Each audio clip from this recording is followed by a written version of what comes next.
ओम श्री सच्चिदानंदाय नमः।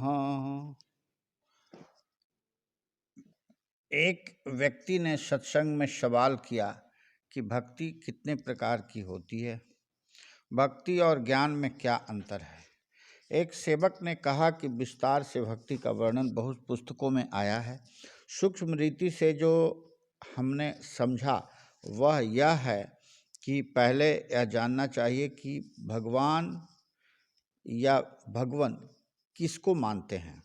ऐश्वर्य, वीर्य, यश, लक्ष्मी, ज्ञान, वैराग्य, इन छहों का नाम भग है।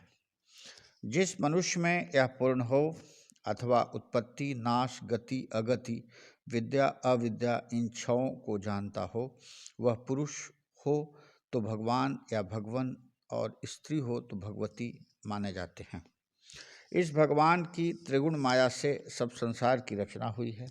वैसे तो संसार के सब जड़ और चैतन्य पदार्थों में और जीवों में तीनों गुण वर्तमान हैं, लेकिन जिस गुण की प्रधानता होती है वह पदार्थ और जीव उसी गुण के लिहाज से सात्विकी, राजसी या तामसी कहलाता है। इस जगह और सब पदार्थों व जीवों को छोड़कर हम सिर्फ मनुष्य मात्र को ही लेते हैं। इनमें स्त्री और पुरुष दोनों शामिल हैं। पहला, संसार में जन्म लेने पर बच्चा जब कुछ बड़ा हो जाता है तो वह हर पदार्थ व मनुष्य को जो उसके सामने पड़ जावे बड़े गौर से देखता है। जैसे किसी पहले देखी चीज को कोई भूल जाता है और फिर देखने पर सोचता है। जब कोई उसको गोद में लेना चाहे तो बाज मनुष्य की गोद में वह जाना ही नहीं चाहता। अगर ऐसा कोई मनुष्य उसे गोद में ले भी ले तो रोने लगता है और बाज मनुष्य को देखते ही वह उसकी गोद में जाने को हाथ फैला देता है। गोद में जाते ही गले से लग और छाती से चिपट जाता है। इसका कारण यही है कि उस मनुष्य और बच्चे की प्रकृति समान होती है। जिसकी गोद में जाना नहीं चाहता उससे प्रकृति और गुणों में समानता नहीं होती। दूसरी बात बच्चे में यह देखने में आती है कि पहले वह जिन चीज़ों को गौर से देखता था, जब बोलने योग्य हो जाता है तो हर बात को जानना चाहता है, पूछता है कि यह क्या है, वह क्या है। कुछ बड़ा होकर किस्से कहानी सुनने की इच्छा भी जानकारी के लिए है। ज़्यादा बड़ा होकर पढ़ लिख कर नॉवेल आदि पढ़ना, गुरुजनों से पूछना, सत्संग आदि बातें ज्ञान प्राप्ति की इच्छा पूर्ति के लिए ही होती है। तीसरा, यह भी बच्चे में स्वाभाविक दिख पड़ता है कि जो चीज़ उसके हाथ लगे मुंह में धरता है और जिस पदार्थ का रस उसकी प्रकृति के अनुसार हो उसकी बारंबार चाहना करता है। इससे रस की प्रधानता साबित होती है। अन्य संसारी वस्तुओं को छोड़कर सिर्फ भोजन के पदार्थों में ही 6 रस विद्यमान हैं। मीठा व नमक अर्थात लवण सात्विक रस है।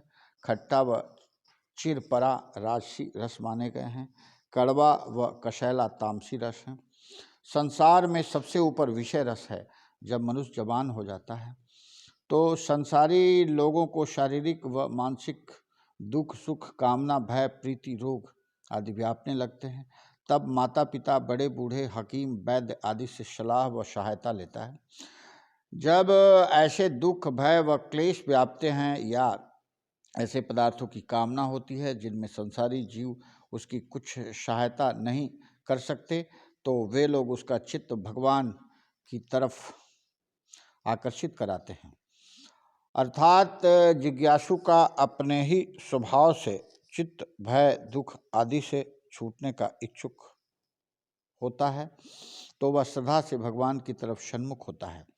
कामना पूरी करने, दुख दूर होने या भवसागर से पार होने आदि के लिए प्रार्थना करता है। उसी को भक्ति कहते हैं। गोया रस एक प्रधान वस्तु है और भी सब संसारी पदार्थों, भोगों में, इंद्रियों के विषयों में, तीज त्योहारों में के पूजन व मनाने में और मनोरंजनों तक में रस की मान्यता है। बल्कि रस की वजह से ही ये सब काम किए जाते हैं और पूजन भजन भी इसीलिए किया जाता है। विषय रस से लेकर ब्रह्मानंद तक सब में रस और आनंद की चाहना छुपी है। भाव में मन की वृत्ति दृढ़ हो जाने का नाम रस है। रसों की जड़ वेद की श्रुति है। इसका अर्थ है चित्त की एकाग्र वृत्ति जिस आनंद के स्वाद को चक्कर सुख में डूबकर बेशुद्ध हो जाए, गोया चितवन ध्यान आदि से जो साक्षात स्वरूप साक्षात हो, उसी में दृढ़ हो जाए, यह रस है। उसी को भाव भी कहते हैं। यह रस एक है और व्यापक है, जैसे खिलौने में मिट्टी, लेकिन अनुकरण के लिहाज से जैसे उत्साह में प्रकट हुए को वीर रस नाम दिया जाता है, इस तरह रस 9 प्रकार के माने जाते हैं। पहला श्रृंगार, राम सीता का रमन। दूसरा हास्य, शूर्पणखा विकृत। तीसरा करुणा, दशरथ जी का विलाप। चौथा रौद्र, रावण इत्यादि के काम। पांचवा वीर, लक्ष्मण व हनुमान के कर्म। छठा भयानक, मारीच लीला। सातवां विभत्स, कुबंध का वृतांत। आठवां अद्भुत, राम रावण का युद्ध। नौवां शांत, श्रवण करने का सुखद कार्य। यह रस 4 प्रकार की सामग्री से प्रकट होते हैं। पहला विभाव, दूसरा अनुभव, तीसरा सात्विक, चौथा व्यभिचारी। विभाव जो कारण और मूल उस रस से के प्रकट होने का हो, उसे विभाव कहते हैं। उसके 2 भेद हैं। पहला आलम्बन विभाव, दूसरा उद्दीपन विभाव। आलम्बन विभाव 2 प्रकार के होते हैं। आश्रय आलम्बन, जो रस रहने या उत्पन्न होने का स्थान है। शोभा ध्यान करने वाला और स्नेहाशक्त यानी प्रेमी और प्रेम। विषयालंबन अर्थात श्रृंगार रस, जिसका ध्यान किया जावे यानी प्रियतम और प्यारा। दूसरा उद्दीपन विभाव 4 प्रकार के होते हैं। गुण, सौंदर्य स्वरूप की लावण्यता, नव यौवनता, मनमोहन, किशोर अथवा बालक स्वरूप, मीठा बोलना, प्रीति आदि। ख चेष्टा, कांत, झलक, सुकुमारता का गर्भ, हाव भाव, कटाक्ष। ग अलंकार, यह कि वस्त्र आभूषण सजावट आदि। घ तटस्थ, इत्र पान फूल इत्यादि। सहस्र रूप आदमी, 1000 रूप कपड़ा, लाख रूप जेवर, करोड़ रूप नखरा। तीसरा सामग्री अनुभव, प्रेमी व प्रियतम के मिलने पर जो बात प्रकट हो यानी वह रस प्रत्यक्ष हो, जैसे गले में बाँह डालना, खेलना, हंसी ठट्ठा आदि। 4 सात्विक, एक दशा जो सब रसों में व्यापकता रखती है। कहते हैं कि अपने प्यारे को देखकर या उसकी तरफ से दुख या सुख पहुँचने से मन की वृत्ति जिस जिस दशा को प्राप्त होती है, वह दशाएं 8 हैं। पहला स्तंभ, ज्यों का त्यों चित्रवत रह जाना। दूसरा प्रलय, मूर्छा। तीसरा रोमांच अर्थात शरीर पर रोम खड़े हो जाना। चौथा दशा, श्वेत पसीना आ जाना। पांचवा विवर्ण, मुख का रंग बदल जाना। छठा कंप, शरीर कांपने लगना। सातवां अश्रु बहने लगना।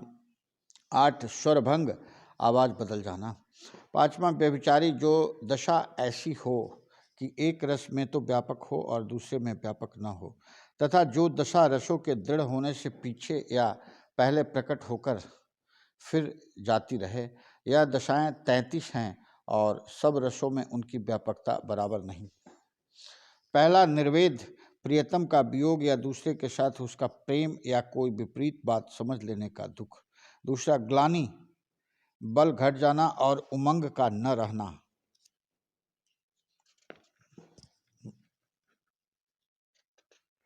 तीसरा शंका, प्यारे के मिलने में किसी विघ्न के संदेश का ध्यान हो जाना। चौथा श्रम, पथ चलने से। पांचवा धृति, मन की संतुष्टता। छठा जड़ता, वियोग आदि के दुख से ज्यों का त्यों रह जाना। सातवां हर्ष, प्यारे को देखकर या उससे बातचीत होने से या किसी हेतु से हर्ष होना। 8 दीनता, बेचैनी से मन छोटा हो जाना और वियोग को न सह सकना। 9 उग्रता, महबूब की तरफ से जो लापरवाही हो उसके कारण क्रोध आ जाना। 10 चिंता, प्यारे के मिलने के निमित्त सोचना। 11 त्रास, अचानक किसी भय का आ जाना। 12 ईर्ष्या, अपने प्यारे में दूसरे की प्रीत का साझापन न सह सकना। 13 अमर्ष, प्यारे ने जो बेपरवाही की उसका दुख होना। 14 गर्व, अपने को दूसरे से अधिक जानना। 15 स्मृति, अपने प्यारे को या उसके गुणों को स्मरण करना। 16 मरण, मरने का उपाय करना या मर जाना। 17 मद, हर्ष व गर्व के इकट्ठे होने से यह दशा होती है। कार्य व अकार्य का विवेक न रहना। 18 निद्रा, बाहर के अनुसंधान से अंतर की वृत्ति में एकाग्र चित्त का होना जैसे स्वप्न। 19 सुषुप्ति, गहरी नींद। 20 अबोध, अवधानता, विशुद्ध हुए पीछे शुद्ध होना। 21 बीड़ा अर्थात यानी लज्जा। 22 अपस्मार, दुख व आशा और अन्य कारण से मन का पश्चाताप होना। 23 मोह, मन के डगमग होने और दुख और भय से जो कमी हो। 24 मति आदि सिद्धांत या जो पंथ हैं विचार करके निश्चय कर लेना। 25 आलस, कार्य में उपाय की कमी यानी सावधान न रहना। 26 आवेश, मन की रुचि अथवा रुचि की अचानक प्रकट हो जाना और इस हेतु मन का डगमग होना। 27 वितर्क, संदेह में नाना प्रकार का विचार होना। 28 अवहित्या, हर्ष अथवा दुख के कारण अपने जाने हुए को छुपाना। 29 व्याधि, वियोग में शरीर से दुखी हो जाना। 30 उन्माद, जड़ चेतन को बराबर जान लेना जैसे मतवाला। 31 विषाद, जो बात अपने मन के विरुद्ध हैं उसके दूर करने का उपाय दिखाई न देना। 32 उत्सुक, अपने प्यारे के मिलने में विलम्ब का न सहारना। 33 चपलता, मित्र व शत्रु के कारण से मन का स्थिर न होना। इनके पश्चात स्थायी भाव हैं, यानी जो रस अपने सजातीय और विजातीय से दूर न हो सके और बराबर अपनी हालत पर कायम रहे, वह पदवी दृढ़ भाव कहलाती है। सजाती से दूर होना, जैसे लड़के हंसी ठट्ठा कर रहे थे, किसी बड़े आदमी ने क्रोध से उस हास्य रस को निवृत्त कर दिया। विजाती से दूर होना यह है कि लड़के हंस रस में मग्न थे, फिर रोटी खाने चले गए।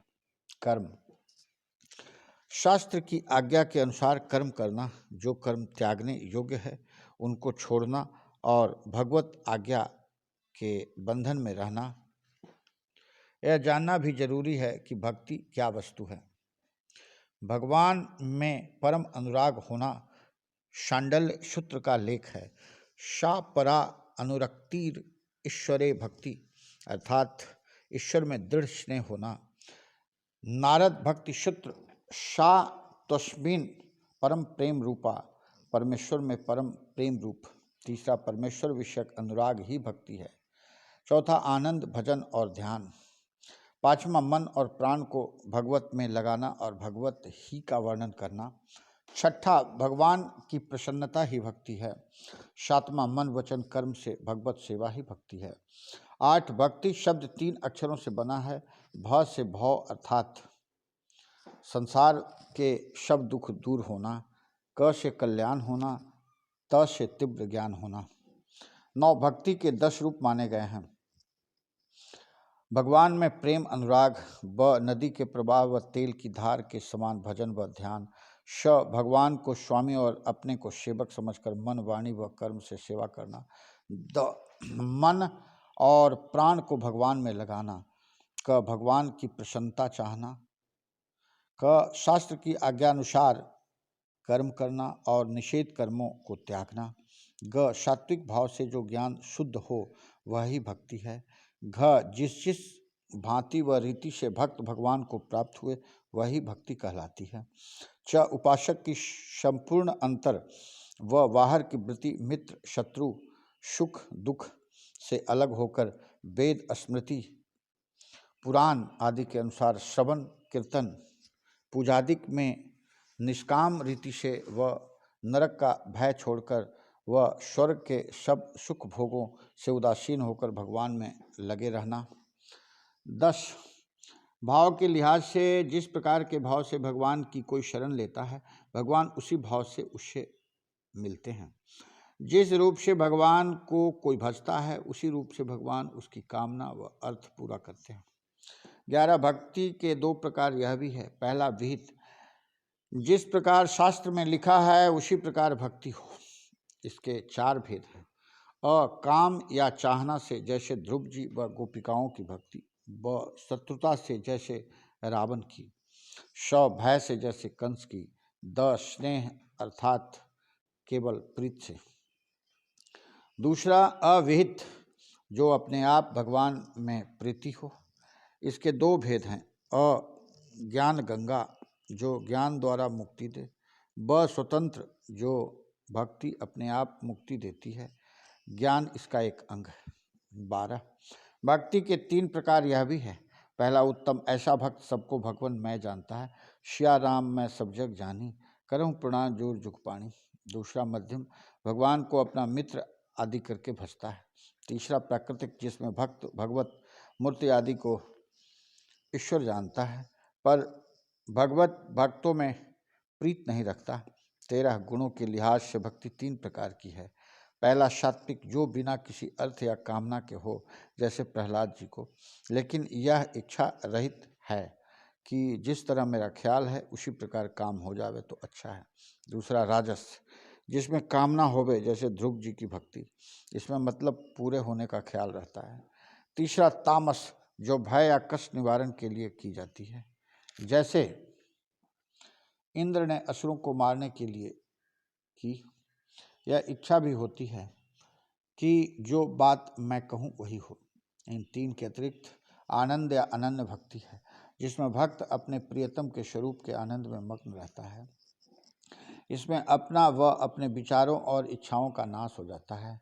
गीता अध्याय 18 श्लोक 66। भक्ति के 5 प्रकार यह भी है। पहला कायक, जो काया से की जावे, जैसे पूजा अर्चना। दूसरा वाचक, कीर्तन आदि और सबसे हित की बात कहना, भक्ति का उपदेश करना। तीसरा मानसिक, मन को भगवान में लगाना और मन से सबकी भलाई चाहना। चौथा प्राण से एक सांस भी वृथा न जाए, जैसे प्राणायाम और अजपा आदि। पांचवा अनन्य, जीवात्मा को उसी भगवान का स्वरूप या अंश समझना जिसके द्वारा अनुभव हो जाता है। परम ज्ञानम आनंद ब्रह्म, अहम ब्रह्मास्मि, अयम आत्मनो ब्रह्म तत्वमसि। 15 भक्ति के 3 प्रकार यह भी है, जो आप भक्ति करे, दूसरा और लोगों से भक्ति करावे, तीसरा औरों को भक्ति करते देखकर प्रसन्न होवे। 16 निष्ठा भेद से भक्ति के 9 प्रकार ये भी हैं। पहला श्रवण, दूसरा कीर्तन, तीसरा स्मरण, चौथा सेवा, पांचवा अर्चना, छठा वंदन, सातवां दास्य, आठवां साख्य, नौवां आत्मनिवेदन। 17 भूमिका के निश्चय से भक्ति के 11 प्रकार हैं।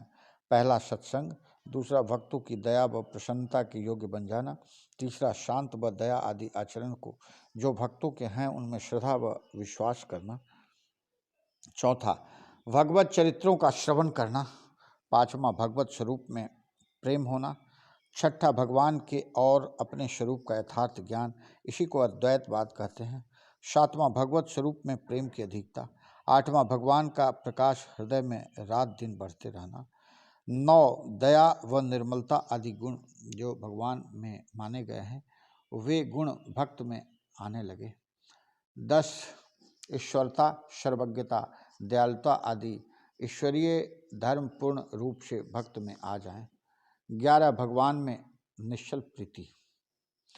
83 एक सत्संगी ने सवाल किया कि बहुत से मजहबों, मतों व संप्रदायों में वर्ण व्यवस्था नहीं मानी जाती, सिर्फ सनातन धर्म में ही इसका पूर्ण रीति से मानने का क्यों यत्न किया गया है। श्री महाराज जी ने फरमाया, आप गौर से सनातन धर्म के शास्त्रों को पढ़िए, तब आपको पता लगेगा कि आध्यात्मिक, आधिभौतिक और आधिदैविक तीनों प्रकार के जीवन का देश काल पात्र का लिहाज रखते हुए सबका सिलसिले से वर्णन किया है। और बहुत से मजहबों और मतों में भी किसी न किसी रूप में वर्ण व्यवस्था है ही। जो महात्मा या उनके अनुयायी नया मत चलाना चाहते हैं वह गिनती बढ़ाने के लिए ऊंच नीच, छोटे बड़े, अधिकारी अनाधिकारी सबकी भर्ती कर लेते हैं। कुछ समय बाद जब छटाई होती है तब किसी न किसी रूप में वर्ण व्यवस्था स्थापित हो जाती है, जैसे ईसाइयों में पादरी, जंगी अफसर, सौदागर व मजदूर, इस्लाम में सैयद, पठान, शेख, कुंजड़े, कसाई, लाल बेगी आदि। 84 एक सत्संगी ने जिक्र किया कि फला सत्संगी को बहुत ही कम तनख्वाह मिलती है, फिर भी अपने घर का कुल खर्च अच्छी तरह चलाते रहते हैं। सत्संग के चंदे में सबसे ज़्यादा उनकी रकम होती है। किसी से मांगते या उधार या रिश्वत लेते भी नहीं सुना। श्री महाराज जी ने फरमाया कि उनको 35 रुपया माहवार तनख्वाह मिलती है। उनमें से 5 रुपया फंड के, 1 आना रसीदी टिकट का, 6 आना किराया मकान के, 3 आना एक बेवा चाची का, 2 आना एक अंधी दादी को, 2 आना मनी ऑर्डर कमीशन, कुल 16 रुपया काटकर 18 रुपये बचते हैं। कभी कभी अपनी माता जी के दान पुण्य के लिए 7 रुपया मनी ऑर्डर भेजते हैं तो सिर्फ 11 बचते हैं। इसी में मियाँ बीबी 2 का खर्च चलता है। इसमें से भी कुछ न कुछ निकाल कर सत्संग का चंदा करते हैं। सुबह वक्त से 10 मिनट पहले दफ्तर पहुंच जाते हैं। शाम को घंटा 2 घंटा ज़्यादा काम करते हैं। हाकिम इतना मेहरबान है कि ठेकेदारों से कहता रहता है कि हमारे बाबू को खुश किया करो, और ठेकेदार उनके घर आकर अच्छी रकमें पेश करते हैं जिनको वह शुक्रिया के साथ लेने से इनकार कर देते हैं और पूछते हैं कि मैंने आपके बिल का रुपया खजाने से मंगवाने और आपको देने में कभी रुकावट या देर की हो तो उसे दूर करने के लिए मुझे कुछ दो। जब आपको समय पर रुपया मिल जाता है तो फिजूल खर्च क्यों करते हो? यह सुनकर उपस्थित सत्संगी दंग रह गए और पूछा कि यह काम कैसे चल रहा है। श्री महाराज जी ने फरमाया कि उनके यहाँ कोई नौकर या नौकरानी भी नहीं है। घर के सब काम उनकी धर्मपत्नी कर लेती है, कपड़े आदि भी सी लेती है। बाहर बाजार के सब काम वह खुद कर लेते हैं। पानी के लिए घर में कुआं है। काम यूं चल रहा है कि उनकी कमाई में बरकत है और वह इसमें खुश व राजी रजा हैं। 85 रोज इतिहासकारों का जिक्र होने लगा। किसी ने कहा बिल्कुल गप्पे हैं, जिसका इतिहास लिखा जाता है उसकी बहुत बढ़ाई होती है। श्री महाराज जी से राय पूछी गई। उन्होंने फरमाया कि अत्युक्ति न हो तो इतिहास बड़े काम की चीज़ है। राजों बादशाहों की वंशावली, उनके समय की सभ्यता, एक दूसरे में विवाह संबंध होने से जो संतान हुई उनका हाल, प्रजा की रहनी सहनी, मजहब, वर्ण व्यवस्था, आश्रम का विभाग, कला कौशल, कानून, पाप कर्म का दंड, पुण्य कर्म का लाभ व अच्छा फल, सब बातें होती है। महाभारत ही एक ऐसी पुस्तक है जिसके एक भाग में गीता जैसा तत्वज्ञान है। महाभारत में ऐसा लिखा है कि कोई बात दुनिया भर की ऐसी नहीं है जो इस पुस्तक में नहीं है। जो बात इसमें नहीं वह दुनिया भर में हो ही नहीं सकती। इन शास्त्रों के आला होने की वजह यह है कि सब अनुभवी महात्माओं के बनाए हुए हैं। अनुभव सिद्ध बात सदा ठीक रहती है और सच साबित होती है। श्रुतियाँ तो अनुभव सिद्ध हैं ही, इनके अतिरिक्त स्मृतियाँ भी चूँकि ऐसे ही महात्माओं की बनाई हुई है, इसलिए बावजूद 18 स्मृति होने के सबका मूल तत्व एक ही है। देश काल पात्र के लिहाज से ज़रा ज़रा अंतर कहीं कहीं है। अपने अनुभव से उनमें भी बहुत भविष्यवाणी है। हजारों वर्ष पहले लिख दिया है कि कलयुग में 5 बातें ठीक नहीं हो सकेगी, वह अब साबित हो गई। आजकल के शास्त्र बुद्धिमान मनुष्यों के लिखे हुए हैं, फिर भी बुद्धि इंद्रिय ही है। उनकी निश्चय की हुई बात अदलती बदलती रहती हैं। इसके आधार पर बनाई पुस्तकें भी काबिले एतबार नहीं हो सकती। कानून का तो यह हाल है कि आज बनता है और 2-4 दिन में ही उसको बदलना पड़ता है। 86 एक सत्संगी ने जिक्र किया कि उसके पुरोहित ने बतलाया था कि चंद्रमा की दशा उसके लिए मारक है। वह महादशा तो पूरी हो गई, कोई असर नहीं हुआ। ज्योतिष विद्या तो ढकोसला मालूम होती है। किसी प्रतिष्ठित पंडित की किताबें बताओ तो पढ़ें। एक सेवक ने कहा कि यह जरूरी नहीं है कि महादशा ही मारक हो। हर दशा बतौर पहला अंतर, दूसरा प्रत्यंतर, तीसरा सूक्ष्म, चौथा प्राण होकर बनती है और इन 4 में से किसी में मारक हो सकती है या महादशा कोई और भी हो। उसके ऊपर कहे अंतर आदि में भी जब शुक्र की दशा हो तब वह मारक हो जावे और कोई अन्य दशा प्रबल होकर सहायक होवे तो मार कफल नहीं होता। इसलिए ज्योतिष विद्या ढकोसला नहीं है, इसमें गणित बहुत है। काल अर्थात समय इतने भागों में बांटा है। आयु वर्ष, तीसरा आधा वर्ष, चौथा मास, पांचवा पक्ष, छठा दिन, सातवां मुहूर्त, आठवां घड़ी पल, 9वां प्राण, 10 विपल, 11 प्रतिपल आदि। इसमें बड़ी होशियारी, सावधानी और गणना की जरूरत है।